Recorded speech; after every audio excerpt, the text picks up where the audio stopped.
അതുമാത്രമല്ല ഇബ്നുൽ ഖയ്യിം തങ്ങൾ പറയുന്ന വലിയൊരു അത്ഭുതം, എല്ലാ ജീവികൾക്കും അവരുടെ വായ മേൽഭാഗത്ത് അല്ലാഹു തആല കൊടുത്തത്. നമുക്കൊക്കെ മേൽഭാഗത്താണ് വായ. മൃഗങ്ങൾക്ക് മുകൾ ഭാഗത്ത് നിന്ന് താഴേക്കാവ് ഇങ്ങനെ പിറക്കെടുക്കുന്നത് അല്ലേ? ഇന്ന് ഇരുന്നാലും നിലക്കൈയും ചെയ്തു. എന്തായാലും മേൽഭാഗത്താണ്. സസ്യങ്ങളുടെ വായ കിടക്കുന്നത് എവിടെയാണ്? മണ്ണിന്റെ ഉള്ളിലാണ്. കാരണം സസ്യജാതികൾക്ക് ചോദിക്കാൻ പറ്റില്ല, എനിക്ക് ഭക്ഷണം തരി, ദാഹിക്കുന്നുണ്ടെന്ന് ചോദിക്കാൻ പറ്റില്ല. ആരെ കൊണ്ടുപോയി കൊടുക്കുന്നത്, ആരത് കേൾക്കുന്നത്? അതുകൊണ്ട് അല്ലാഹു ഭൂമിയുടെ ഉള്ളിലേക്ക് അവരുടെ വായകൾ വേരുകളായിട്ട് കൊടുത്തിരിക്കുക. എവിടെ വെള്ളം കിട്ടിയാലും വലിച്ചേക്കണം, എടുത്തേക്കണം, പിടിച്ചേക്കണം, നിനക്കുള്ളതാ എടുത്തേക്ക്.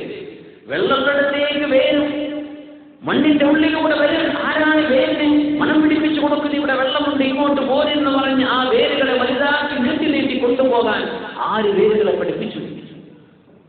നമ്മൾ ആലോചിച്ചിട്ടുണ്ടോ? നിസ്സാര വിഷയങ്ങൾ. നമ്മൾ മരം എന്നൊക്കെ പറഞ്ഞാൽ തേക്കാണെങ്കിൽ നമ്മൾ ആലോചിക്കുള്ളൂ അല്ലേ? ബാക്കിയുള്ള മരം നമ്മൾ മൈൻഡ് ചെയ്യാറില്ല. അതാണെങ്കിൽ എത്ര മണ്ണുണ്ട്, എത്ര വില കിട്ടുമെന്ന് ചോദിക്കും. യാ അല്ലാഹ്, ഇതിന്റെ വായ കിടക്കുന്നത് താഴെ. ഇനി അത്ഭുതം എന്താ? ബുർജ് ഖലീഫന്റെ മേലുണ്ടാവും വാട്ടർ ടാങ്ക് ഉണ്ടാവും. അതിന്റെ ഏറ്റവും മുകൾഭാഗത്തുള്ള അവർക്ക് വെള്ളം സപ്ലൈ ചെയ്യണമെങ്കിൽ ഒരു ടാങ്ക്, അതിനാവശ്യമായ ടാങ്ക് അവിടെ വേണം അല്ലേ? ഉദാഹരണം പറയാം. അത് മേലോട്ട് കൊണ്ടുപോകണമെങ്കിൽ എത്ര സ്റ്റേജുകൾ നിർത്തിയാണ് കൊണ്ടുപോകുന്നത്? ഒരൊറ്റ പമ്പിങ്ങിലല്ലല്ലോ പോകുന്നത്. പ്ലംബിങ്ങിന്റെ പണികളിലോട്ട് അറിയാൻ പറ്റും. 50-100 നിലകളുള്ള കെട്ടിടങ്ങൾ ഡയറക്റ്റ് പമ്പ് ചെയ്താൽ എത്തുന്നില്ല. സ്റ്റേജ് 50-ൽ ഒരു ടാങ്ക്, 75-ൽ വേറൊന്ന്, 100-ൽ വേറൊന്ന്, ഇങ്ങനെ കൊടുത്ത് ഇത് എത്തിക്കണമെങ്കിൽ മനുഷ്യന്റെ എത്ര ഹ്യൂമൻ എഫേർട്ട് വേണം, എത്ര അധ്വാനം വേണം മേലോട്ട് വെള്ളം കൊണ്ടുപോകാൻ. നേരെ മറിച്ച് 100, 150, 200 മീറ്റർ ഉയരത്തിൽ കിടക്കുന്ന ചെടികളിലേക്ക് വെള്ളം പോകുന്ന വേരിലൂടെയാണ്. വേര് വലിച്ചെടുത്ത വെള്ളം താങ്ങി മേലെ അറ്റത്ത് കിടക്കുന്ന അങ്ങേ അറ്റത്തെ തൂമ്പിലേക്ക്, ഇലയുടെ നാളിയിലേക്ക് വെള്ളം എത്തുന്നുണ്ട്. എങ്ങനെ? ആരാണ് ഇവിടുത്തെ പ്ലംബിംഗ് സിസ്റ്റം സംവിധാനിച്ചത്? ആരാണിതിന് മേലോട്ട് കൊണ്ടുപോകാൻ സഹായിക്കുന്ന ആ ഒരു ഫിനോമിനൻ ആര് സംവിധാനിച്ചു? നമ്മൾ ചിന്തിച്ചിട്ടുണ്ടോ? വെള്ളം അടിയുന്ന പോണത്. നമ്മളൊക്കെ വായെന്ന് താഴേക്കാ ഭക്ഷണം ഇറങ്ങുന്നത്. ചെടികളുടെ ഭക്ഷണം അടിയിൽ നിന്ന് മേലോട്ട് കൊണ്ടുപോകണം. സുബ്ഹാനല്ലാഹ്. ചെടികൾക്ക് ഭക്ഷണം കിട്ടണമെങ്കിൽ ഫോട്ടോസിന്തസിസ് നടക്കണം അല്ലെ? സൂര്യപ്രകാശത്തിന്റെ മുകളിൽ നമ്മൾ കൈ കാണിക്കുന്ന പോലെ സൂര്യപ്രകാശം തട്ടിയാലേ ഇതിന് ഭക്ഷണം ഉണ്ടാക്കാൻ കഴിയുകയുള്ളൂ. സുബ്ഹാനല്ലാഹ്. അതിൻ്റെതായ ഭക്ഷണം. അത് പിന്നെ അതിന്റെ വേരിലൂടെ, അതിന്റെ തണ്ടുകളിലൂടെ ശരീരത്തിന് മുഴുവനും കിട്ടണം. ആരാണ് ഇതിനൊക്കെ പഠിപ്പിച്ചത്? അത്ഭുതമല്ലേ? താഴേക്ക് ഇറക്കി വിടാൻ എളുപ്പമാണ്. നമ്മൾ നിസ്സാരം കുളിക്കുന്ന കുളി എന്താ? നമ്മൾ ഷവർ ഓൺ ചെയ്തിട്ട് അങ്ങനെ കുളിക്കുന്നു. അല്ലാഹുവിന്റെ മഴയുടെ അത്ഭുതം പറയുന്നത് മനസ്സിലാക്കണം. ഷവർ ഓൺ ചെയ്തിട്ട് കുളിക്കാൻ അൽഹംദുലില്ലാഹ് വാഹനത്തിൽ കുളിച്ച് പുറത്തിറങ്ങി. ഈ വെള്ളം ഇങ്ങോട്ട് എത്തണമെങ്കിൽ എന്തെല്ലാം? ഒന്ന് കിണർ വേണം. കിണറില്ലെങ്കിൽ സാലിനേഷൻ. എന്താ നമ്മൾ ചെയ്യുന്ന പരിപാടി? സാലിനേഷൻ അല്ലേ? ഇവിടുന്ന് ഉപ്പ് വെള്ളത്തിൽ നിന്ന് ഉപ്പ് ഒഴിവാക്കിയിട്ട് നമ്മൾ ഫിൽറ്റർ ചെയ്തിട്ട് അതൊക്കെ ഇവാപറേഷൻ ചെയ്തിട്ടാണ് വെള്ളം നീരാവിയാക്കിയിട്ട് ആ നീരാവി വെള്ളത്തുള്ളിയായിട്ട് ഒരു തുള്ളി വെള്ളം കിട്ടണമെങ്കിൽ നീരാവിയായിട്ട് വരുന്ന വെള്ളത്തുള്ളിയാണ് നമ്മൾ പൈപ്പിലൂടെ അങ്ങനെ തിരിച്ച് കളയുന്നത്. അങ്ങനെ ഉണ്ടാക്കുന്ന വെള്ളം ശരി, അതിന് ടാങ്ക് വേണം. ഭൂമിന്റെ അടിയിൽ എവിടെ അവിടെ വെച്ചു. ഈ ടാങ്കിൽ നിന്ന് മോട്ടർ വേണം. പമ്പ് ചെയ്യാൻ മേലെ അതിന്റെ സംവിധാനം വേണം. സ്റ്റോർ ചെയ്യാൻ പമ്പ് ചെയ്യണമെങ്കിൽ കറണ്ട് വേണം. കറണ്ട് ഉത്പാദിപ്പിക്കണമെങ്കിൽ പെട്രോൾ വേണം. ഇവിടെ നമ്മുടെ നാട്ടിൽ നിന്ന് ഒരു വെള്ളച്ചാട്ടം ഇവിടെ അല്ലല്ലോ. ഭണ്ഡാരം ഒന്ന് ചോദിച്ച് പഠിച്ചോനെ ഈ നാട്ടിൽ എങ്ങനെ വെള്ളച്ചാട്ടം ഇല്ലാതെ കറണ്ട് ഉണ്ടാവുക? അല്ലാഹു തആല അവർക്ക് വേണ്ട സംവിധാനം കൊടുത്തിട്ടുണ്ട്. പെട്രോളും ഡീസലൊക്കെ ഉപയോഗിച്ചിട്ട് മോട്ടോർ വർക്ക് ചെയ്യുന്നു. നമ്മുടെ നാട്ടിൽ ഇങ്ങനെ ഓസിക്ക് കിട്ടിയിട്ട് നമുക്ക് കറണ്ടും ഇല്ല, കിട്ടാനുമില്ല. സുബ്ഹാനല്ലാഹ്. അതൊന്നും ഇഷ്ടത്തിൽ വേണം. എന്താ അതെ, ഇങ്ങനെ ഇത് പമ്പ് ചെയ്യണമെങ്കിൽ കറണ്ട് വേണം. ഇങ്ങനെ പോയിട്ട് വേണം ടാങ്കിൽ നിന്ന് പൈപ്പിലൂടെ വരണം. ഇതൊക്കെ നമ്മൾക്ക് അറിയുന്നത് എത്ര വിഷയങ്ങൾ. നിങ്ങൾ വിചാരിക്കും ഇതൊക്കെ വളരെ സിമ്പിളല്ലേ? ഇതൊക്കെ വലിയ കാര്യങ്ങളല്ലേ? എന്നിട്ട് വേണം പൈപ്പ് തുറന്നിട്ട് നമ്മളെ തലയിലോട്ട് ഇങ്ങനെ ഷവറായിട്ട് മഴത്തുള്ളി വീഴുന്ന പോലെ വീഴുന്നു. ഇതിന് എത്രയെല്ലാം പണി നമ്മളിവിടെ ചെയ്തു. ഈ പണിയെല്ലാം അല്ലാഹു തആല ആകാശത്തെ മേഘപ്പടലങ്ങൾ കൊണ്ടുവന്ന് മേഘത്തിൽ നിന്ന് ഷവറായി മഴ പെയ്യുമ്പോൾ ആ മഴത്തുള്ളിക്ക് ഒരു കുടത്തിന്റെ കനമുണ്ടെങ്കിൽ നമുക്ക് മഴ കൊള്ളാൻ പറ്റുമോ? ഇല്ല. മഴത്തുള്ളി വളരെ ചെറുതാണ്. അത് മേഘത്തെ കൃത്യമായിട്ട് വീഴുന്നു, കൃത്യമായ അളവിൽ. ആരാണ് ഇതിനെ കൊണ്ടുപോയത് താഴെ നിന്ന് മേലോട്ട്? നമ്മൾ ആലോചിക്കുന്നുണ്ടോ? ഒരു നിസ്സാര ഷവർ നമുക്ക് വേണമെങ്കിൽ എന്തെല്ലാം നടക്കണം. എന്നാൽ അല്ലാഹുവിന്റെ ഷവറാണ് ഈ മഴ പെയ്യിപ്പിക്കുന്നത്. യാ അല്ലാഹ്, ഈ മഴ വേണം ചെടി വളരണമെങ്കിൽ. ചെടിക്ക് ഭൂമി വേണം, ഭൂമി പോലെ സൂര്യപ്രകാശം വേണം. സൂര്യപ്രകാശത്തിന്റെ സാന്നിധ്യത്തിലാണ് അതിന്റെ ഭക്ഷണം ഉണ്ടാക്കാൻ പറ്റുള്ളൂ. ഇതൊക്കെ സംവിധാനിച്ച അല്ലാഹു. വന്നജ്മു വശജറു യസ്ജുദാൻ. ഇതൊക്കെ റബ്ബിന്റെ അനുഗ്രഹങ്ങളല്ലയോ? ഇതൊക്കെ സംബന്ധിച്ച് മനുഷ്യൻ ചിന്തിക്കുന്നില്ലയോ? ഇതിനെ സംബന്ധിച്ച് ആലോചിക്കുന്നത് ഇബാദത്താണ്. മുമ്പിൽ ഇങ്ങനെ ചിന്തിക്കുന്നത് ഇബാദത്താണ്.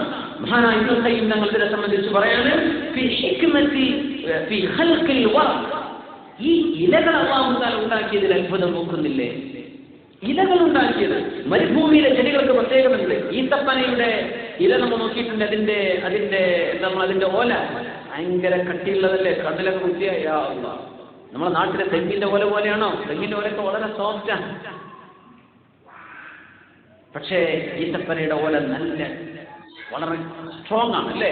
നല്ല സോളിഡായിട്ട് നിൽക്കുന്ന പോലെ. സുബ്ഹാനല്ലാഹ്, വളരെ കട്ടിയുള്ള ഒരു വടി പോലെ നിൽക്കുന്ന ഈത്തപ്പനയുടെ ഓല. എന്തേ? ഇത് മരുഭൂമിയിൽ വളരേണ്ട ഇലയാണ്. അത് തെങ്ങിനെ പോലെ കുഴച്ചു കൊടുത്താൽ സൂര്യപ്രകാശം തട്ടുമ്പോഴേക്കും അതിന്റെ ഉള്ളിലെ വെള്ളം നീരാവിയായി പോയി ഉണങ്ങിപ്പോയേനെ. സുബ്ഹാനല്ലാഹ്, അതിനെ അല്ലാഹു തആല ചുരുക്കി കൊടുത്തിരിക്കുകയാണ്. വളരെ ബോൾഡാക്കി അല്ലാഹു അതിന് കവറിങ് കൊടുത്തിരിക്കുകയാണ്. മരുഭൂമിയിൽ ഉണ്ടാകുന്ന ചെടികളെ പറ്റി നോക്കിക്കോളൂ. നല്ല കട്ടി ഉണ്ടാകും, വീതിണ്ടാവില്ല. കാരണം പരന്ന ഇലയാണെങ്കിൽ പെട്ടെന്ന് സൂര്യപ്രകാശം തട്ടുമ്പോഴേക്കും ഇതിലെ വെള്ളം ഡീഹൈഡ്രേറ്റ് ചെയ്തു പോകും. വെള്ളം ഇതിൽ വലിച്ചെടുത്തു പോകും സൂര്യപ്രകാശം തട്ടുമ്പോഴേ. അതിനൊന്നാവും ചെറിയ ഇല കൊടുക്കും, വളരെ കൊച്ചു കൊച്ചു ഇലകൾ. അതിന് നല്ല കട്ടി കാണും. ആ വെള്ളം അതിന് ലീക്കായി പോകുന്നില്ല സൂര്യപ്രകാശം തട്ടി. അതിനനുസരിച്ചുള്ള ഇലകളാണ് മരുഭൂമിയിലെ ചെടിക്ക് കൊടുക്കുക. ഇതൊക്കെ അല്ലാഹുവിന്റെ അനുഗ്രഹങ്ങളല്ലേ? നമ്മൾ ആലോചിച്ചിട്ടുണ്ടോ? ഹിക്മത്തുൽ വറഖ് ആ ഇലകളിൽ കിട്ടുന്നത് അല്ലേ? ആരാണ് ഇതിനൊക്കെ ആവശ്യമായത്? അല്ലാഹു തആല. അല്ലാഹുവിന്റെ വലിയ നിഅമത്തല്ലേ ഇതൊക്കെ? അത് മാത്രമല്ല, ചെടികൾക്ക് അല്ലാഹു നൽകുന്ന അലങ്കാരമാണ് സത്യത്തിൽ ഇലകൾ. അലങ്കാരമാണ് ചെടികൾക്ക്. എന്തൊരു അലങ്കാരമാണ്! ചെടികൾക്ക് സൂര്യപ്രകാശത്തെ താങ്ങി നിർത്താനുള്ള കുട പോലെ അല്ലാഹു വിരിച്ചു കൊടുക്കുന്നത് കൊമ്പുകളും ശിഖരങ്ങളും ഇലകളും. യാ അല്ലാഹ്, ബഹുമാനപ്പെട്ട ഇബ്നു ഖയ്യിം തങ്ങളുടെ കിതാബിന്റെ ഭാഗമാണ് ഞാൻ വായിക്കുന്നത്. മിഫ്താഹു ദാരിസ് സആദ, ബഹുമാനപ്പെട്ടവർ എഴുതിയ കിതാബാണ്. യാ അല്ലാഹ്, ഇങ്ങനെ പറയുന്നു, വന്നജ്മു വശജറു യസ്ജുദാൻ. ഈ ചെടികളെല്ലാം അല്ലാഹുവിന് സുജൂദ് ചെയ്യുന്നവയാണ്. ഇതൊക്കെ അല്ലാഹുവിന്റെ സുജൂദിലാണ്. ഇവിടെ വേറൊരു വിഷയം പഠിക്കാനുള്ളത്, ചെടികൾക്ക് അല്ലാഹുവിന്റെ കലാമ മനസ്സിലാകുന്നുണ്ട് എന്നാണ്. അല്ലാഹുവിന്റെ കലാമ ചെടികൾക്ക് മനസ്സിലാകുന്നുണ്ട്. ഈ ചെടികളൊക്കെ സുജൂദ് ചെയ്യുന്നു നമ്മൾ നേരത്തെ പറഞ്ഞല്ലോ. ഇവൾക്ക് അല്ലാഹുവിന്റെ കലാമ മനസ്സിലാകുന്നു. ഈജിപ്തിൽ അടുത്ത കാലത്ത് നടന്നൊരു പഠനം, അത് അൽ ജസീറ ചാനലിൽ 2010 7-ാം മാസം ജൂലൈ മാസത്തിൽ ജൂലൈ 20 2003 ഡോക്ടർ സമീർ അൽ ഹിൽം എന്ന് പറയുന്ന ഒരു പണ്ഡിതന്റെ ഒരു ടോക്ക് ജസീറ പ്രക്ഷേപണം ചെയ്തു. അതിലെ വിഷയം ഇതാണ്.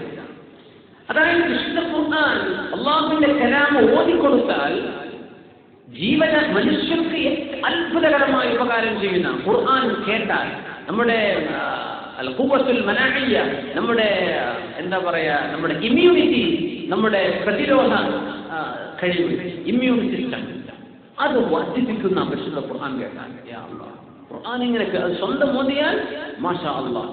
ക്യാൻസർ രോഗികളൊക്കെ ആളുകൾക്ക് അതാണ് ഏറ്റവും ആവശ്യമുള്ളത്, ഖുർആൻ കേൾക്കുക.